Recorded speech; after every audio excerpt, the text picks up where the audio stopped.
podcast.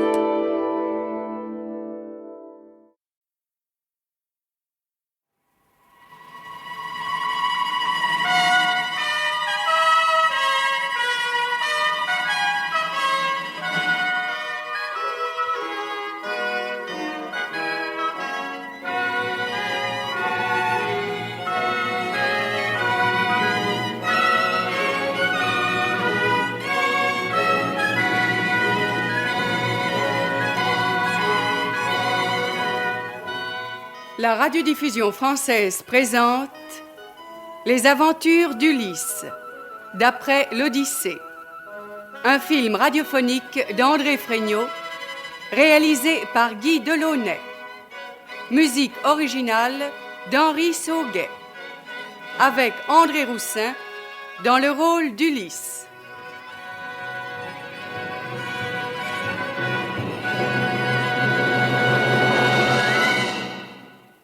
Ce matin-là, Ulysse ni Calypso ne traînent au lit.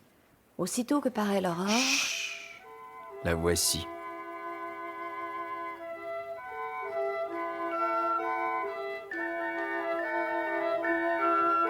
Allez, Oust, ma tunique. Je prends le manteau, il fait frisquer à cette heure. Tu seras vite réchauffé avec ce que tu as à faire. Ma robe blanche, ma ceinture dorée, mon voile pour le soleil. Là! Maintenant au travail, mon cœur. Prends cette cognée de bronze. Oh, le manche est beau, on l'a bien armé. Et cette doloire. Oh, qu'elle est fine. Tu vois, d'ici vers la pointe de l'île, ces grands arbres. Des hommes, des peupliers, des sapins. Ouais, je vois. Ils sont morts depuis longtemps. Tous secs et bons pour flotter. Coupe, aplani, dresse au cordeau. Moi, je vais préparer les tarières et ce qu'il faut pour la voilure. Bon courage. À tantôt. À tantôt, déesse.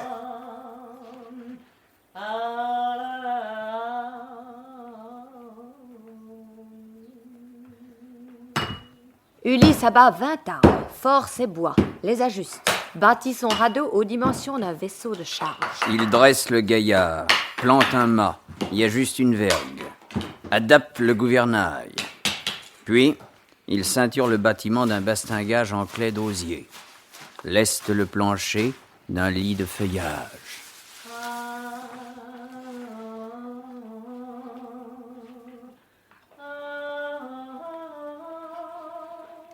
Et Calypso revient avec les tissus pour les voiles, des habits parfumés, une outre de vin noir, une d'eau, des vivres dans un sac de cuir. Elle fait souffler une bonne petite brise, bien douce, une brise des familles.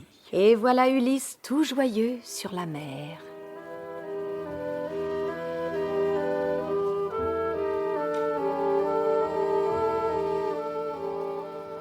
Alors, ça se présente pas mal.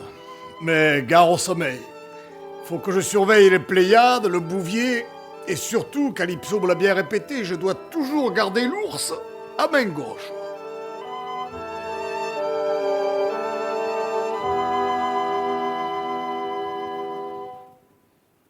Tout va bien pendant 17 jours. Le 18e, les monts boisés de Phéacie apparaissent sur la mer. Cette île de Phéacie que nous appelons Corfou, bombée comme un bouclier, se rapproche. À ce moment, le pire ennemi d'Ulysse, le dieu Poséidon, qui ébranle la terre, remonte du pays des Noirs. Et du haut du mont Solim, découvre le large, découvre Ulysse sur son radeau. Coquin de sort. Pendant mon petit séjour chez les Éthiopiens, voilà que les dieux ont changé d'avis au sujet d'Ulysse. Il approche les rives phéaciennes. Il est prêt d'échapper au lacet du malheur. J'arrive à temps. Mon petit Ulysse, tu n'as pas fini d'en baver. À moi les vents. Eros, Notos, Zéphyr, et toi, Boré.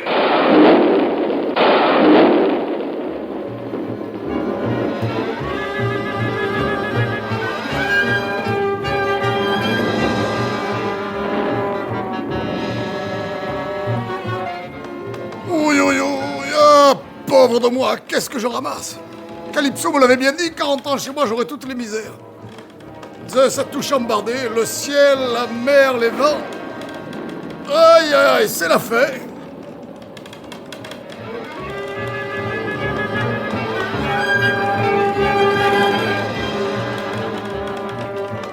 si j'étais mort à la guerre près du corps d'Achille avec les autres.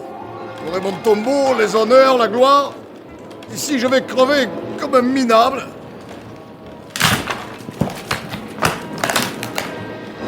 Ça y est, le mât est cassé. Aïe, aïe, aïe. Asseyons-nous au milieu du radeau. Laissons-nous porter. Les vents me balaient comme un paquet de chardons. Les vêtements de Calypso m'alourdissent. Ils sont pleins d'eau. Tiens, une mouette. Elle se pose sur le radeau. Elle a un linge dans le bec. Petite. Ulysse, Elle parle, la mouette.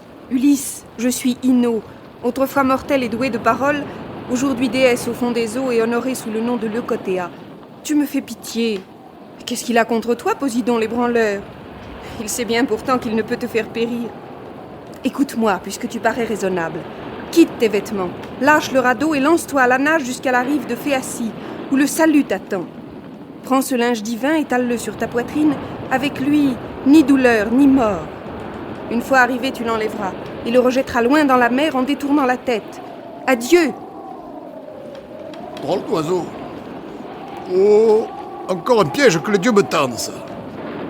Oh, la terre est bien trop loin. Attendons. Tant que le radeau tient, j'y reste. Si la mer le brise, je nagerai. Je ne peux rien à perdre. Oh, malheur, le radeau est brisé, ça y est. Montons sur cette poutre à califourchon. Adieu, les beaux habits de Calypso. Allez vite, le linge de la mouette sur la poitrine. Là. Et maintenant, je plonge.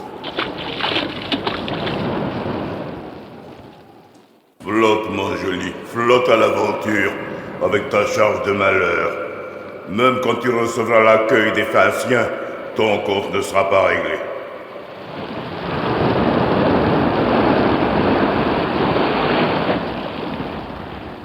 Deux jours, 2 nuits, Ulysse dérive entre la vie et la mort. Pour lui, cependant, Athéna modifie les vents, fait rabattre le flot, et le 3e jour... Ah, terre, comme tu es belle. Je te retrouve avec la joie d'un enfant qui a vu son père condamné et puis guéri par les dieux.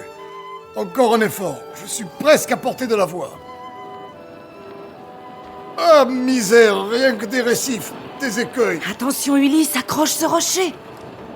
Tu n'y as laissé que la peau des mains.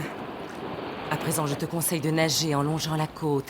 Tu trouveras l'embouchure d'un fleuve aux belles eaux et une plage abritée. Seigneur fleuve dont j'ignore le nom, écoute-moi. Je t'ai appelé si longtemps pour fuir Posidon et sa rage. Tu vois, je viens à toi à plat ventre. Les immortels auraient-ils perdu le respect de naufragés? Je me déclare ton suppliant. Laissez passer! Laissez passer! Laissez passer! Bonne terre qui donne le blé. Ah, je suis crevé. Mon cœur m'étouffe. Ah, malheur de malheur, j'ai pas fini d'en voir. Si je reste ici près du fleuve, je prendrai le serein, la rosée me trempera, me gèlera le cœur, et quick, fini, plus d'Ulysse. Et si je grimpe dans le bois, que je m'y endorme, je serai mangé par les bêtes sauvages. Allons quand même dans le bois. Oh, la belle cépée! Le même tronc a donné naissance à un olivier franc et à un olivier greffé. C'est sec là-dessous. On est protégé du soleil, de la pluie, de tout. Chanu. Et il y a une jonchée de feuilles pour couvrir 3 hommes en hiver. Couvre-toi, Ulysse. Garde ta chaleur sous le feuillage d'argent. Tu es comme le trésor que l'on cache sous la cendre grise pour sauver la semence du feu. Dors.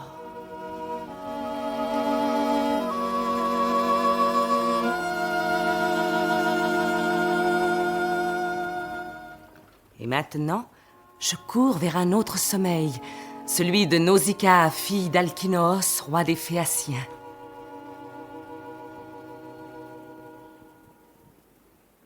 Pour ne pas effaroucher la belle endormie, Athéna emprunte la voix et les traits d'une amie de son âge, la fille de l'armateur Dymas.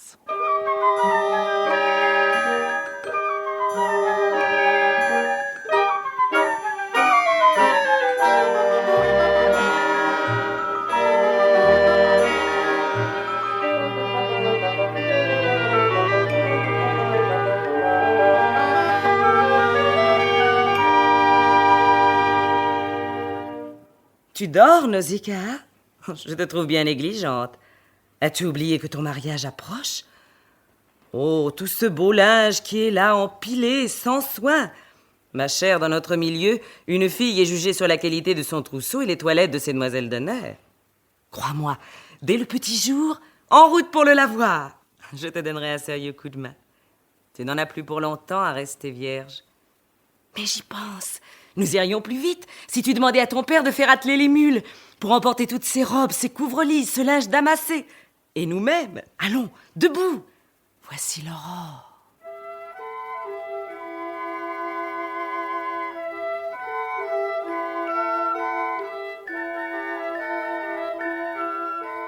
Nausicaa, étonnée de ce songe, court chez ses parents. Elle trouve sa mère préparant sa quenouille. Son père prêt à partir pour le conseil des Phéaciens. Ah, mon petit papa, je suis bien contente de te trouver. Qu'y a-t-il donc, ma fille? Tu me sembles bien agitée ce matin. Ah, papa chéri, j'ai une grande journée de lessive. C'est fou ce que l'on peut salir de linge dans cette maison. Toi d'abord, s'il te plaît, avec tes réunions politiques, puis mes 5 frères, surtout les 3 derniers qui vont danser tous les soirs. Enfin, maman, moi, le service. Pourrais-tu avoir la gentillesse de faire atteler les mules au grand chariot? Je voudrais emporter tout ça jusqu'au fleuve. Voyons, Nausicaa, est-ce que je t'ai jamais refusé quelque chose? Tu auras les mules, le chariot. Vous allez rester toute la journée dehors, tes filles et toi. Je vais faire préparer votre déjeuner. Ah, et puis l'huile bien fluide pour vous masser après le bain. Oh, merci, mes chéris. Je cours chercher le linge. Elle nous a bien parlé de notre linge sale, mais elle n'a pas dit un mot de ses noces prochaines. Et pourtant, c'est le vrai motif de son agitation. Et Nausicaa monte sur le chariot. Descente vers le fleuve. Lessive joyeuse et pique-nique.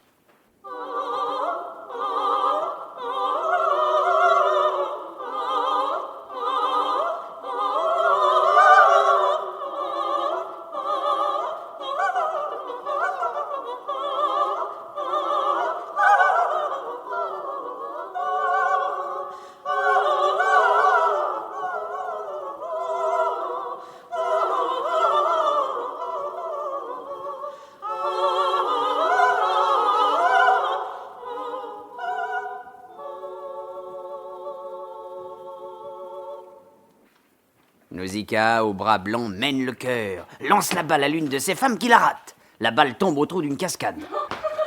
Les cris des filles réveillent notre Ulysse. Qu'est-ce que c'est? Chez qui suis-je tombé? Oh, malheur de malheur, c'est peut-être des sauvages, 100 fois 10 lois. Pourtant, ces rires de jeunes filles, c'est plaisant. Il faut que j'aille voir. La faim me fait sortir le loup du bois, comme on dit. Tout de même, je suis pas décent, hein. Si c'était de vraies demoiselles. Cueillons un rameau d'olivier, je vais le tenir sur le ventre. Allez, sortons de ma cachette. Reste, Nausicaa. J'anime ton cœur d'une force divine. Reste debout, toute seule, et laisse venir. Ulysse, réfléchis bien. Si tu t'avances, si tu prends cette belle fille par le genou comme un suppliant, tu vas l'effrayer. Si tu l'enjôles de loin par des paroles bien douces, où est le risque? Allez, c'est tout vu. Enjôlons. Je te supplie, ô reine, qui que tu sois, déesse ou mortelle. Déesse, tu serais Artémis, fille du grand Zeus, que ça ne m'étonnerait pas. Tu m'éblouis. Mes yeux n'ont rien vu d'aussi beau que toi. Si, autrefois à Délos, près de l'hôtel d'Apollon, le surgeon d'un palmier qui montait vers le ciel. En le regardant, j'oubliais mes malheurs, comme aujourd'hui quand je te regarde.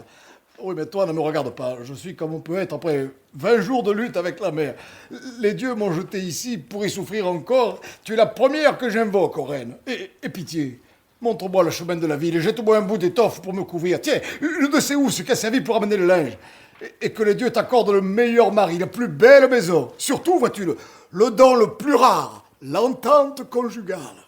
Étranger, tu ne m'as l'air ni méchant ni fou. Tu sais bien que les dieux sont les maîtres du bonheur et du malheur. S'ils ont voulu t'éprouver, résigne-toi. Mais puisque tu viens chez nous, ne crains pas de manquer de soins ni d'habits. Je te montrerai la ville. Ce sont les Phéaciens qui peuplent ce pays. Et moi, je suis fille du fier Alkynos, roi de Phéacie. Allez, mes filles, revenez! N'êtes-vous pas folles d'avoir pris la fuite à la seule vue d'un homme? Il n'est pas né, celui qui menacera la paix de ce peuple béni des dieux. Celui-ci n'est qu'un pauvre naufragé. Vous lui devez vos soins. Allons vite, une robe, une écharpe. Et conduisez-le au fleuve pour le bain. Bon, voilà.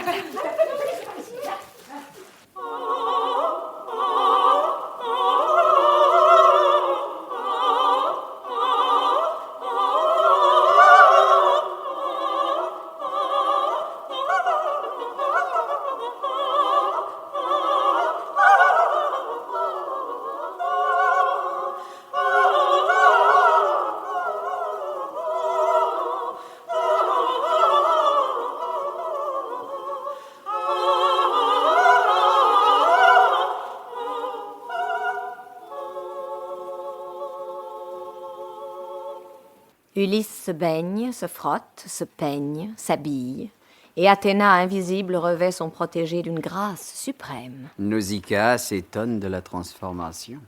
Écoutez, mes filles, vous trouvez ça normal, vous, cet homme si laid pourchassé par les dieux, soi-disant, et qui devient beau comme un immortel? Quoi qu'il en soit, je l'épouserais bien, s'il lui plaît de rester ici. Oh, oui, il faut. Étranger, nous allons rentrer à la ville. Voici ce que je propose. Tu vas faire le chemin avec nous tant que nous serons en pleine campagne, mais quand nous serons en vue de la muraille, tu nous quitteras et tu entreras dans le bois sacré d'Athéna. En route.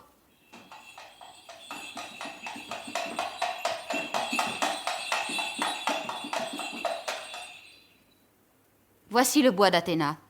À bientôt.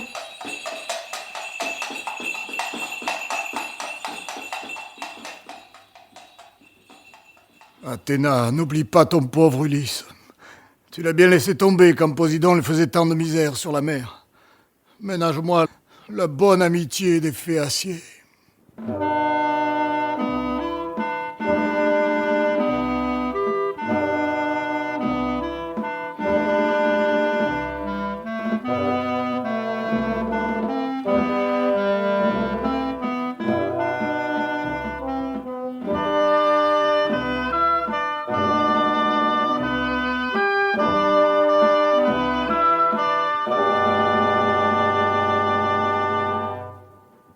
Vous venez d'entendre le second épisode des Aventures d'Ulysse, film radiophonique d'après l'Odyssée, avec, par ordre d'entrée en ondes, Jean-Paul Coquelin et Jacqueline Porel, les récitants, André Roussin, Ulysse, Nicole Verville, Calypso, Habib Benglia, Poséidon, Jacqueline Romanet, la Mouette, Thérèse Marnet, Athéna, Bernard Farel, le Fleuve, Bernadette Lange, Nausicaa, Jean Ozen, Alkinos, Marcel Dornac, La Mer et l'ensemble vocal Volman.